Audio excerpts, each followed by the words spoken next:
Hola, soy Giuseppe Marconi. Bienvenidos a Contando Historias y Reflexiones. Agregados y amigos. Esto es Contando Historias. Disfrútenlo y que le vaya con Giuseppe Marconi. Estamos aquí en la agregaduría del Ejército del Perú, en Ottawa, con el coronel Ronald González. Coronel, muchas gracias por recibirnos por acá. Gracias a Giuseppe y por la oportunidad de poder platicar y manifestar y transmitir nuestras experiencias, ¿no? Nosotros los agregados militares en esta oportunidad aquí en Canadá y a tu disposición. Y bueno, hablando de disposición, vamos a empezar. Hay una actividad que llamamos que el agregado, el invitado anterior, le manda una pregunta. No sabe quién es. Ah, mira. Entonces, y a usted después le mandó otra pregunta al otro agregado que no sabemos quién es, entonces que usted quisiera saber.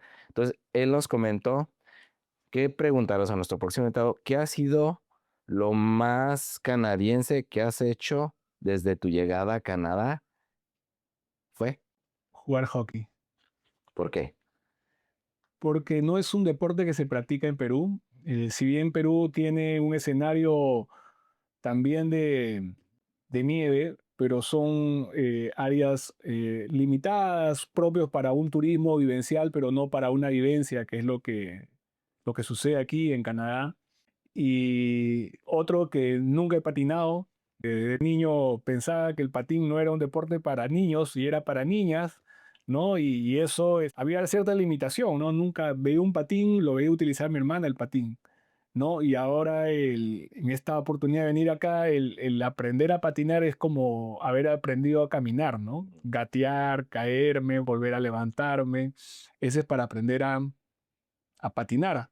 Y el otro siguiente paso era aprender a jugar hockey, que ya en algún momento, ya cuando me sentí al menos con más seguridad, pude empezar a hacer mis primeros prácticas de hockey y bueno, y al menos creo yo que estoy en un campo de juego de hockey, he participado ya en algunas actividades, me caigo menos, ¿no? Y feliz porque es una experiencia que a veces uno con la edad que tiene no se puede poner límites para poder aprender nuevas habilidades.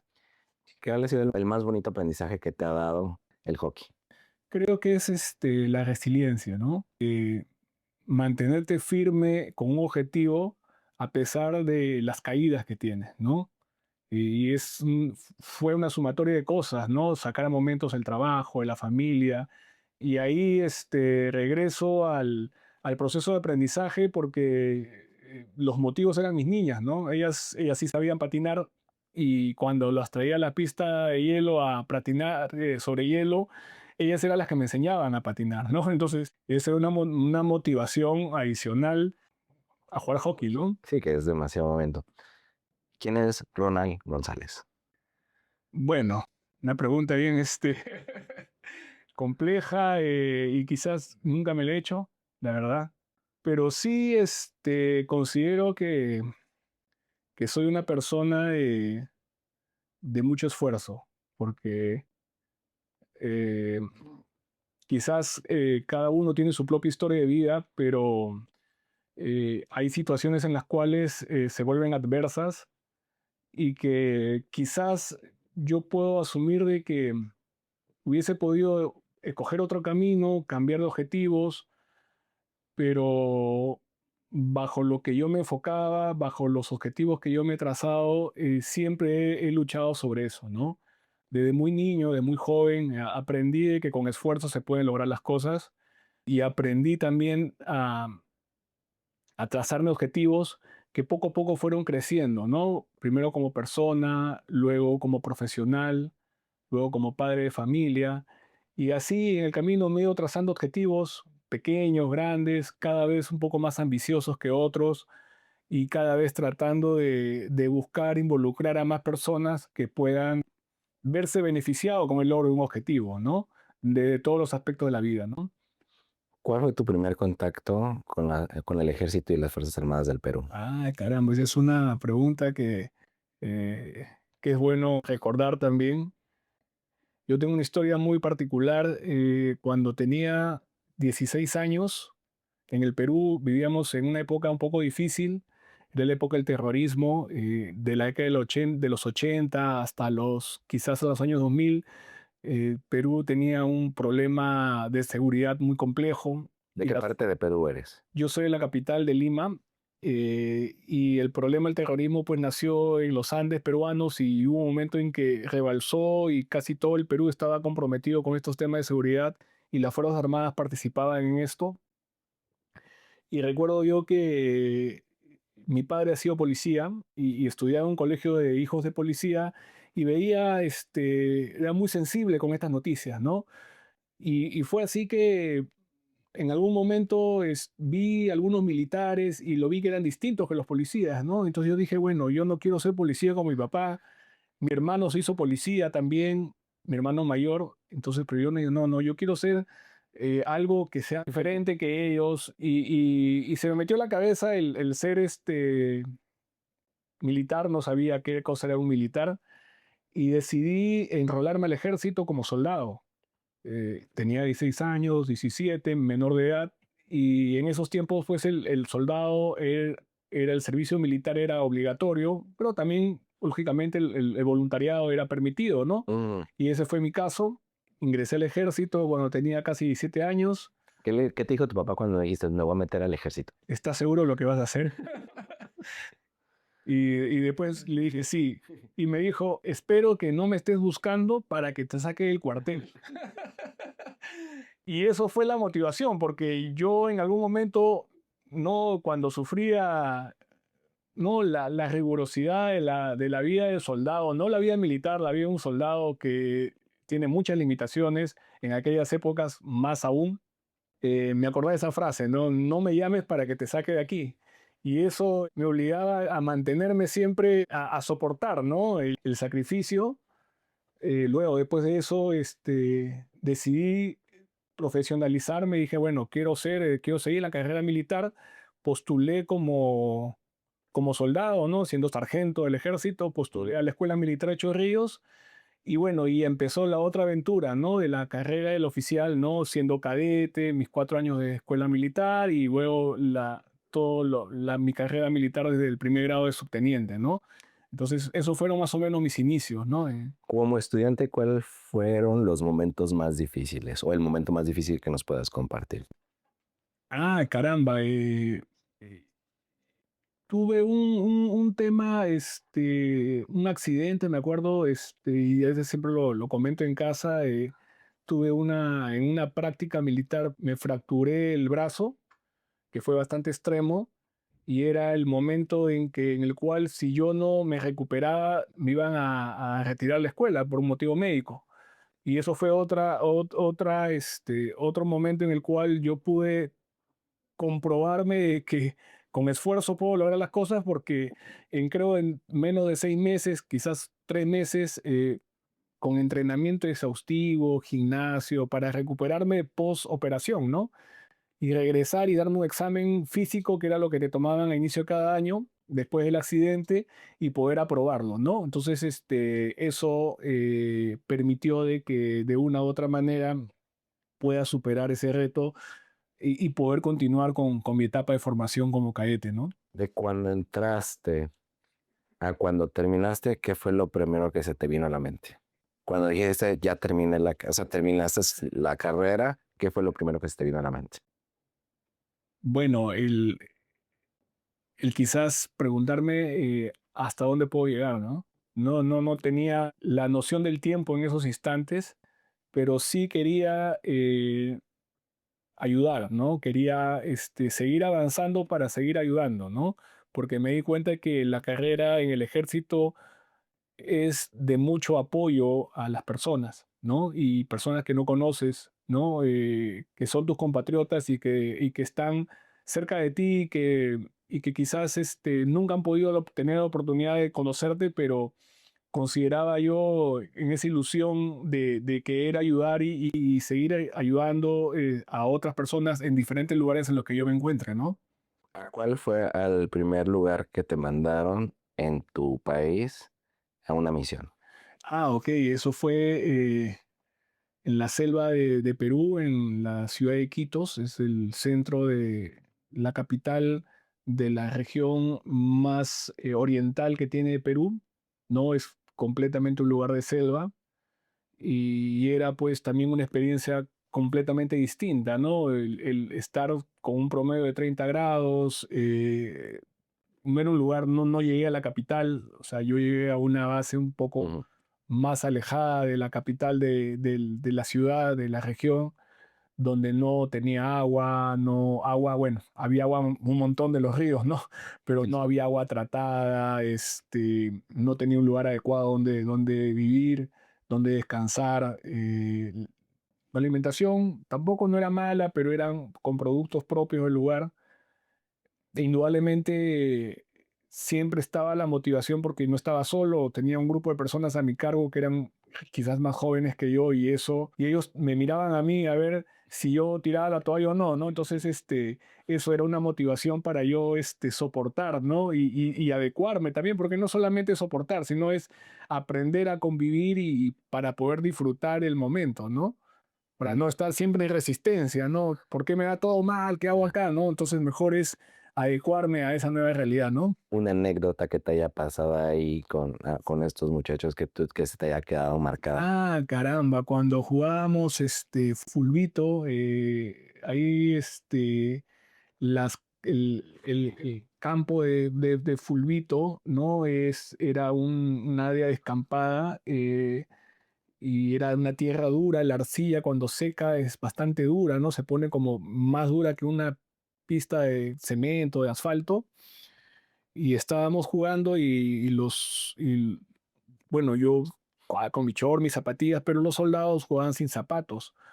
Y yo no sabía por qué jugaban sin zapatos, y en esos instantes llegó la lluvia, ¿no? Y comenzó a llover torrencialmente, y yo con las zapatillas me caía, ¿no? Y los jóvenes jugaban normal, seguían jugando sin zapatos. Yo en algún momento quise detener el partido, pero me di cuenta que era natural esto y entonces tuve que quitarme las medias, las zapatillas para poder jugar igual que ellos y no caerme, ¿no? O sea, y entendí por qué los chicos del lugar jugaban sin zapatos porque en cualquier momento venía la lluvia y no se iban a caer, ¿no? Entonces, eso fue una anécdota bastante bonita que tuve ahí, ¿no? De convivencia. La primera misión que te mandaron fuera de tu país, ¿fue curso, fue trabajo? ¿A dónde fue?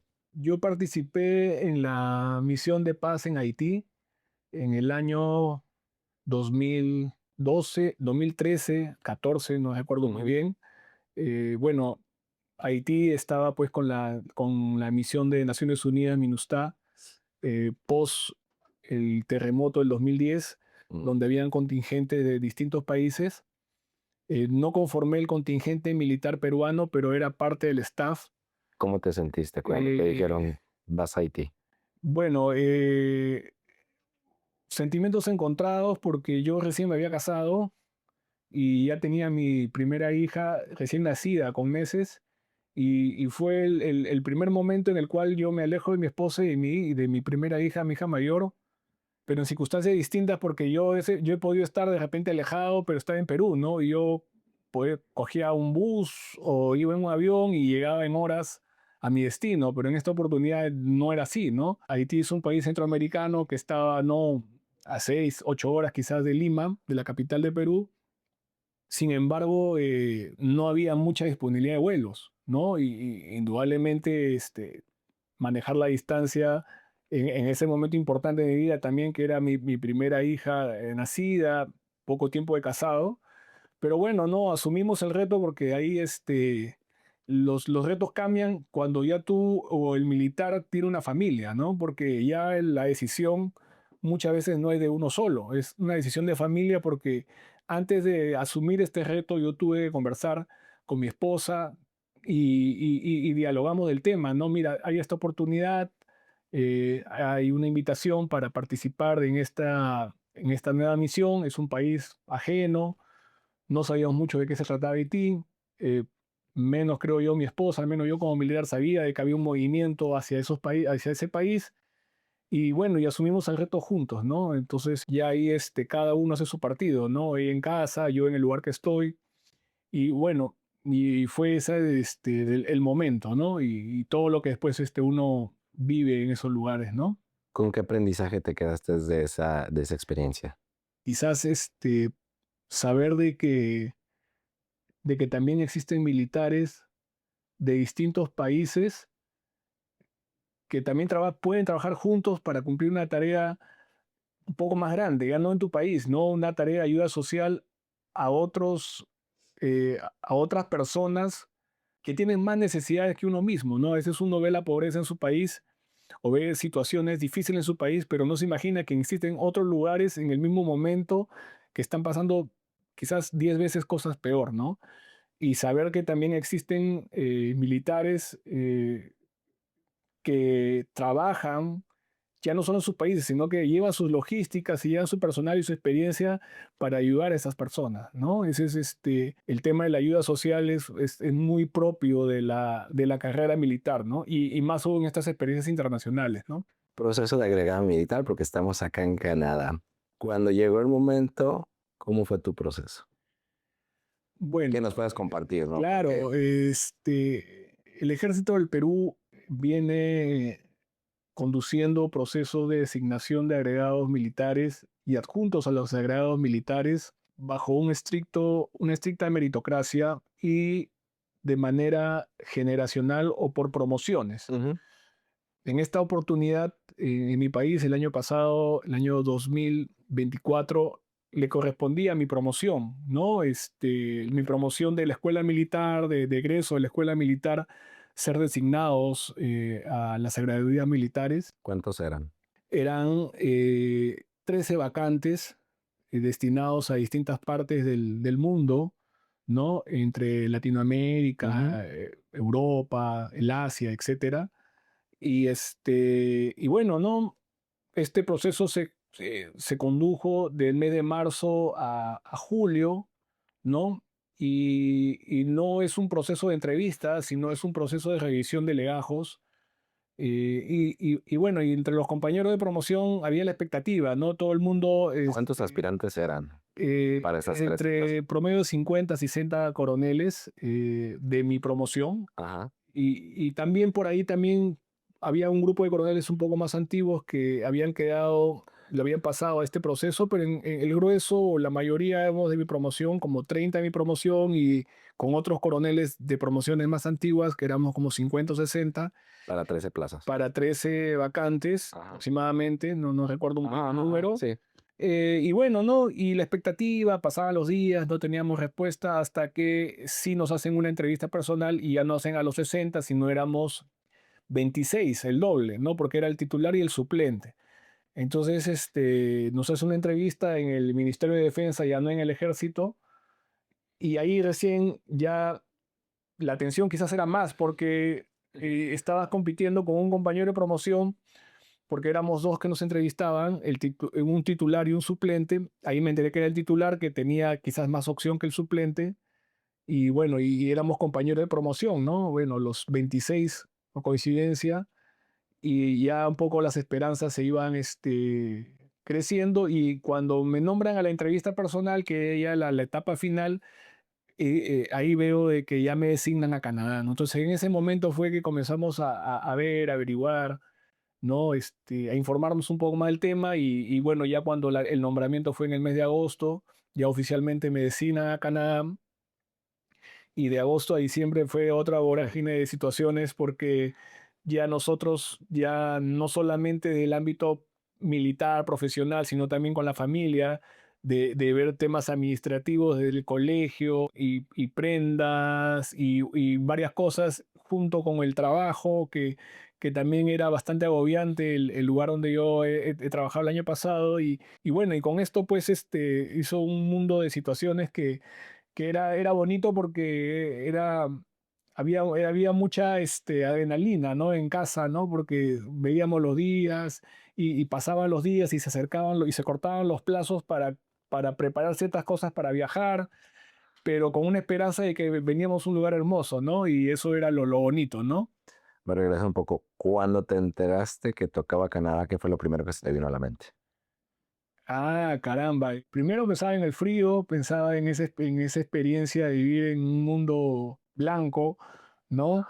Lo otro, la experiencia de saber, de vivir en un mundo quizás de tranquilidad, ¿no? Es lo primero que uno se informa y lo que sueña, ¿no? Ese es cuando uno quiere que las cosas funcionen bien, que las cosas caminen en orden, que cumplan sus plazos y que este es un lugar, ambiente seguro, ¿no? Entonces, eso fueron las emociones, ¿no? O sea, el agradecimiento con la institución por la designación a este puesto, con la vida, ¿no? Porque creo yo que también al final hay una historia de vida que en algún momento, tiene que tener un reconocimiento, ¿no? Porque siempre dice: "Oye, ¿por qué me pasan siempre cosas de este tipo, no? Qué accidentes, situaciones del trabajo", pero en ese momento era un momento de alegría porque había un reconocimiento y había una satisfacción de lo que nos hemos logrado en nuestra carrera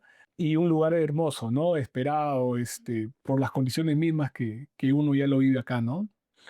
Entonces, tú viste decías, la nieve, lo blanco, el clima, la oportunidad en Canadá, a vivirlo. ¿Cómo fue ese impacto? No, muy, muy, muy Sí. interesante, muy bonito. Primero, pensar en la seguridad y de la persona, el poder. Cuando llegamos a Ottawa, llegamos a las 1 o 2 de la mañana, ¿no? Con -10, -15 grados. Venir de Lima a Ottawa en un solo día fue emocionante. Trajimos algunas prendas, no encontrábamos allá, ¿no? En Perú no hay prendas de este tipo de frío y bueno, llegar a casa y lo primero fue buscar prendas, ¿no? Para poder abrigarnos, ¿no? Y poder disfrutar, ¿no? En lo posible hemos ido aprendiendo del clima porque no sabíamos cómo vestirnos, ¿no? No teníamos las prendas adecuadas y mis niñas querían disfrutar, queríamos salir y así hemos aprendido, a veces con llantos también, porque el frío es tan fuerte que había una, no, una sensación Térmica. térmica complicada para ellas, para uno mismo quizás también. Y así, ¿no? Esa fue la experiencia del contacto con una realidad completamente distinta, ¿no? A la que uno suele pasar, ¿no? Y con el antecedente que la anterior oportunidad de estar fuera de Lima, en nuestra casa que tenemos en Lima, fue estar en la selva de Perú, en Madre de Dios, donde también es otro lugar de selva que estamos a promedio de 30 grados normalmente. Entonces, en familia teníamos la sensación de estar en Madre de Dios, Puerto Maldonado, que es una ciudad de selva de Perú, y en menos de 2 años venir al otro extremo de la nieve, ¿no? Entonces, esas emociones contradictorias es la que hemos vivido, pero indudablemente podría sonar quizás extremo, pero es lo emocionante de la vida, ¿no? El poder disfrutar de esos momentos, de estas condiciones propias que nos ofrece la naturaleza, ¿no? Sí, el que puedes, yo les digo, puedes estar en un año en una diferencia de 60 grados, de -30 a +30 en un año y que te dice, Sí, wow, cómo física y mentalmente uno sí. se prepara. Y hablando de física y mentalmente, ¿cómo fue llegar a tu oficina? Bueno, una bonita experiencia el poder llegar a un lugar que quizás es bastante céntrica, estamos, ¿no? En el corazón de Ottawa, poder también tener vecinos que de oficinas próximas que tienen diferentes rubros, digámoslo así, y poder quizás interactuar un poco con ellos, ¿no? Buscar, llegar a un ambiente completamente distinto, a un ambiente militar, ¿no? Uno está preparado para trabajar en cuarteles, ¿no? Donde existe quizás una guardia al ingreso, con un soldado, con una corneta que recibe, que toca algún toque militar, etcétera, ¿no? Ahora llegar a una oficina donde está dentro de un lugar donde hay otras oficinas de distintas ramas, especialidades, ¿no? Y eso es un poco un cambio también hasta en el lugar de trabajo, ¿no? El estrés, ¿cómo llevas el estrés de tu profesión? Digo, como agregado militar, porque tiene un estrés. Eh, bueno, es el ritmo de actividades protocolares es intenso. Tratamos, en mi caso, de adecuarnos a cada escenario. Hay actividades, muchas de ellas que tengo que asistir con la familia, particularmente con mi esposa. También hay ceremonias institucionales o militares propiamente dicha, en la cual tengo que asistir y también tengo que adecuarme al clima, ¿no? Recuerdo que la primera ceremonia que tuve fue en el mes de febrero, en un lugar público, en un parque, y estábamos con temperatura bastante baja. Y yo llegué con la mayor cantidad de prendas de abrigo que mi uniforme lo permite, pero no estaba preparado para esta actividad. Y, y fue bastante anecdótico, ¿no? El sentirme realmente congelado, como su nombre lo dice, pero sostenerme en la ceremonia, ¿no? Porque no te da opción a nada y más aún siendo militar no puedes tú exceptuarte de esa rigidez. O sea, era una rigidez más de lo propio de lo militar, la rigidez del clima, ¿no? Entonces, igual con las otras actividades protocolares que se dan en el ambiente propio de los agregados militares, el poder interactuar con personas de distintos países que tienen los mismos objetivos que tú en la vida, ¿no? ¿Qué actividad realizas para bajar el estrés, aparte del hops? Eh, Trato de hacer deporte, vivimos cerca a un parque, los espacios públicos son muchos acá en Canadá que permite un poco salir a hacer un poco de caminar, correr, a veces con mis hijas salgo a montar bicicleta, a jugar vóley. eh, y bueno, también suelo disfrutar del viaje en transporte público. A veces no quiero manejar y voy en bus, en tren a mi casa y así un poco que vas interactuando también con las personas que están a tu alrededor, ¿no? Entonces, eh, esto último es lo más desestresante para mí porque me permite en el bus, en el tren, ir leyendo, escuchando un audio, ¿no? En lo contrario de manejar, porque de todas maneras, si bien aquí las vías son quizás un poco más ordenadas que en mi país, sin embargo son de mucho tráfico vehicular y los vehículos van con mucha rapidez y más aún en tiempos de nieve, de lluvia, ¿no? Entonces, el manejar es también propio, el cumplir las normas de tránsito que hay acá. Entonces, cogí la costumbre de ir en transporte público y cuando hay la oportunidad, voy en transporte público un poco para distraerme y poder disfrutar del viaje, ¿no? Se habla poco sobre la salud mental. ¿Qué consejo das sobre esa temática? ¿Cómo lo ves, Ronald? Bueno, el tema de la salud mental yo creo que es básico, es más allá de la salud física, emocionalmente y mentalmente estés sano, estés equilibrado. El tener conflictos internos lo trasladas a todos los ambientes que vas e irradias eso yo soy un claro convencido de que las cosas suceden así. Es difícil no ir de la teoría a la práctica porque uno en cada escenario que se mueve, en el laboral, en el familiar, de la gran familia, ¿no? Padres, hermanos que están fuera de aquí o de la familia nuclear que es la casa, cada uno tiene su propia dinámica y uno trata de mantener el equilibrio quizás primero conversando, ¿no? Segundo, creo yo, haciendo prácticas en común, ¿no? Me resulta mucho pasear, disfrutar de instantes y también quizás, ¿por qué no decirlo? Un poco disfrutar de la soledad, ¿no? Esos viajes, te decía, en bus, un poco que te hacen en el camino ir reflexionando y buscándole el lado positivo a las cosas, ¿no? Y tratar también de quizás nutrirse de cosas positivas, ¿no?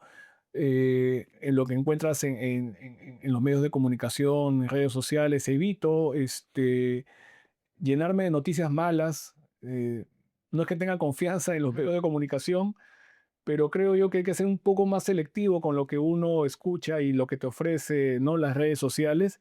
Y es lo que trato de hacer, ¿no? Siempre trato de buscar algunos nichos de puntos de comunicación que me nutran y que sí, hay que estar al contacto de la realidad, pero buscando opiniones objetivas de profesionales que sean al menos reconocidos en un tema para poder tener un punto de comparación y no tratar de llegar con cosas malas, con ideas malas o con sentimientos malos o pensar en que algo malo nos va a pasar, ¿no? Entonces trato de esa óptica un poco oxigenarme y limpiarme, ¿no? De esas situaciones negativas que nadie está libre, ¿no? Y qué bueno que lo comentas, ¿no? Porque en las redes sociales ahorita ha tenido más poder que los propios medios.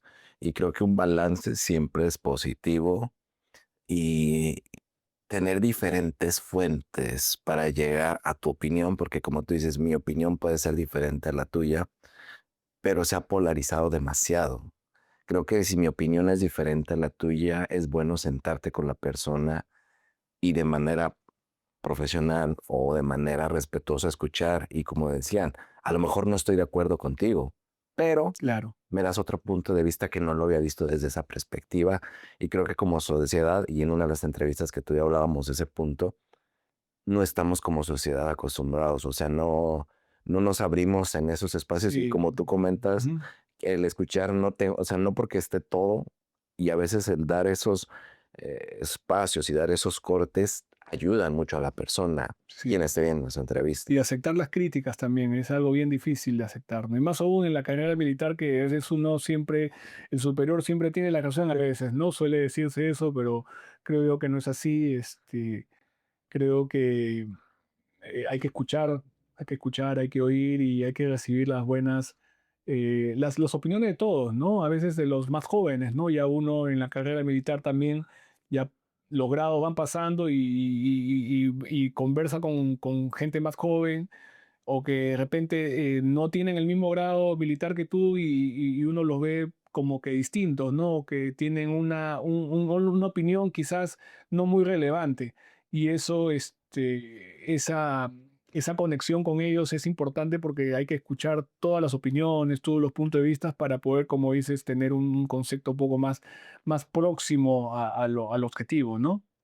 Maestro, ¿qué es la verdad? La verdad es muy amplia. No, claro. ¿Qué tanto ha cambiado dentro del ejército esto que comentas, del escuchar a las nuevas generaciones y crear canales de comunicación?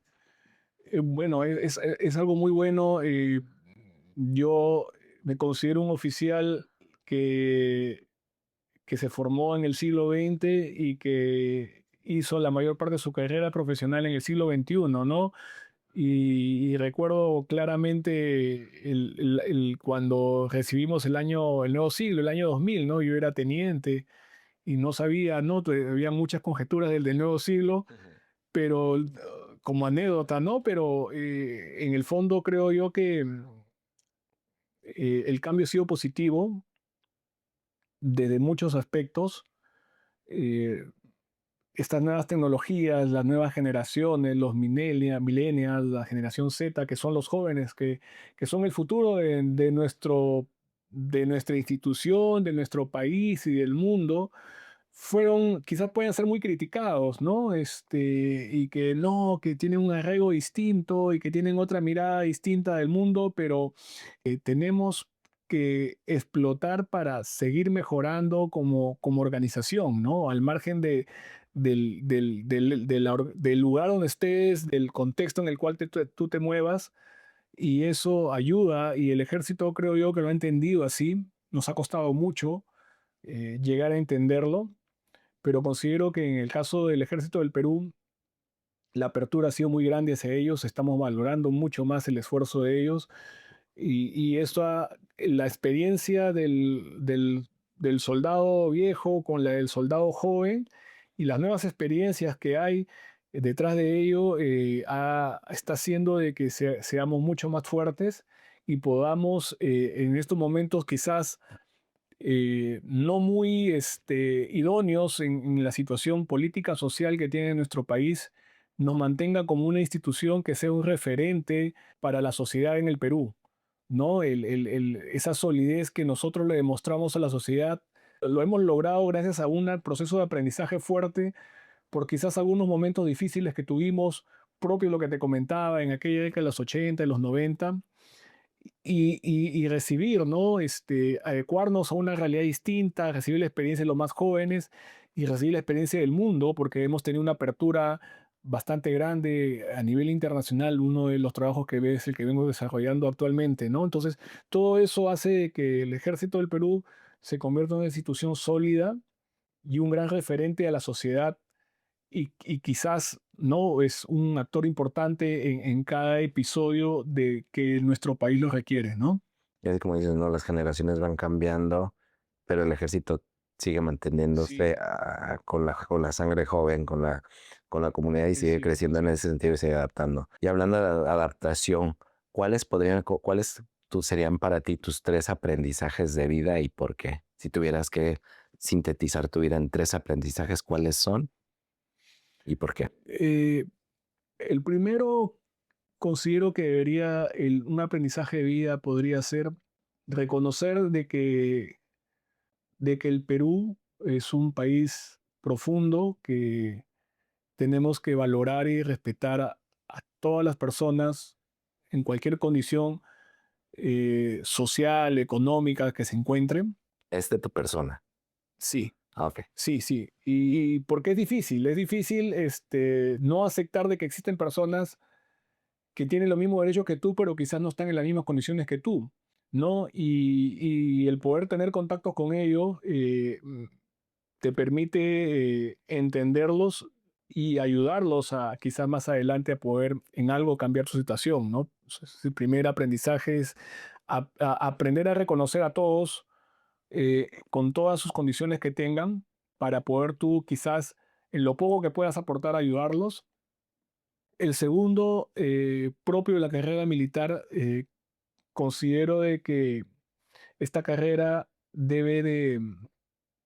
es considerada como tal una carrera de sacrificio y ya no es un sacrificio personal, a veces hasta familiar, ya cuando uno pasa de la etapa de estar soltero a ser casado, el conformar una familia también es un sacrificio para toda la familia y que uno debe estar dispuesto a eso, ¿no? Nos enseñaron desde muy jóvenes de que uno tiene que aprender a dar la vida, inclusive por la patria.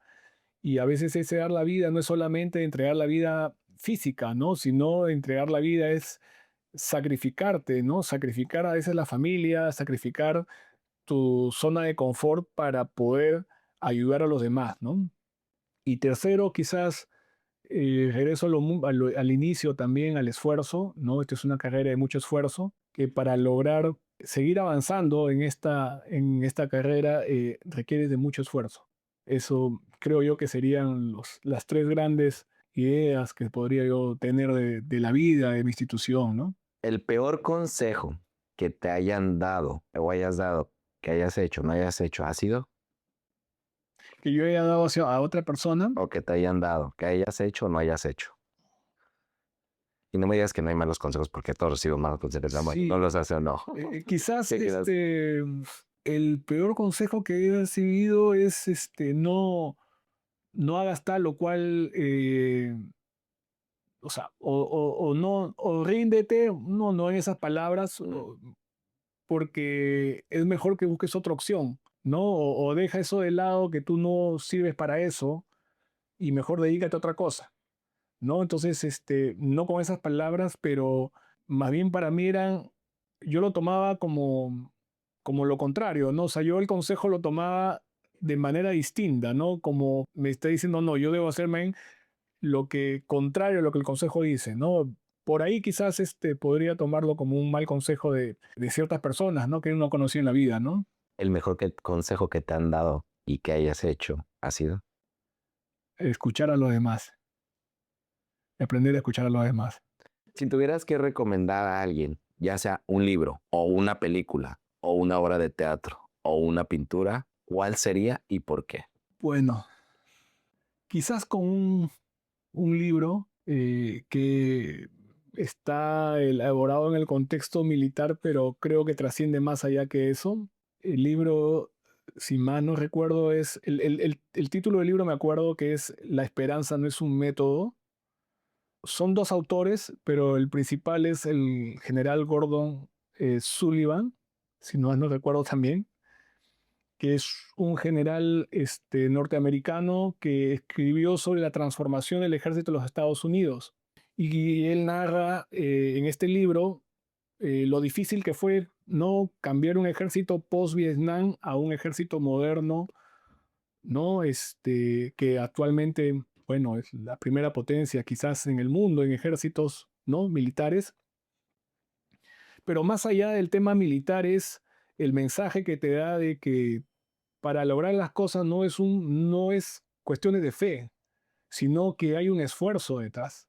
De que suena muy bonito decir, no sé, yo voy a construir una casa y no sabe que detrás de construir esa casa has tenido que, no sé, ir a comprar el cemento, ir a coger tu pala y hacer un hueco para, no sé, poner una columna y has tenido que amanecerte y has tenido que involucrar a más personas, ¿no? Entonces, quizás ese es un libro un poco que va entre lo militar y el mensaje de vida que yo en los últimos años lo he podido comprender así, ¿no?